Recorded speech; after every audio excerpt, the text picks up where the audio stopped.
რამაშ კიკვაძე იყო მართლაც გენიალური მსახიობი.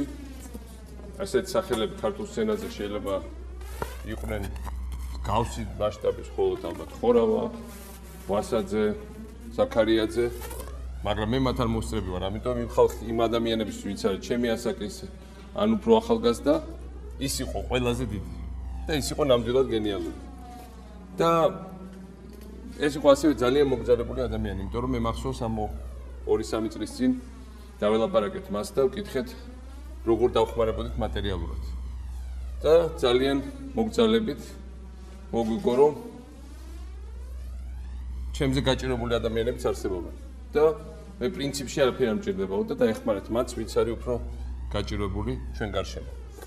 და მინდა ძნელია როცა ასეთი განსაკუთრებული სიცოცხლე წყდება ლაპარაკი ბედნიერებას, მაგრამ მე ვფიქრობ ჩემთვის ხშირად მე ბოლო დღეებში მიფიქრია რომ რამაშ კიკვაძე ალბათ იყო ძალიან ბედნიერი ადამიანი და ჰქონდა ბედნიერი ცხოვრება, იმიტომ რომ მას მთელი ცხოვრება პრაქტიკულად მთელი შეგნებული ცხოვრება თან ახლდა ხალხის უპირობა სიყვარული.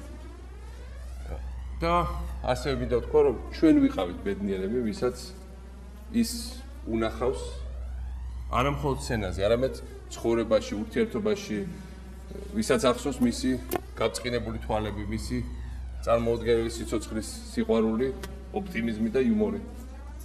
ასეთი ქართველები მართლა საუკუნეში ერთხელ იბადებიან და რა თქმა უნდა ეს არის დიდი დანაკარგი.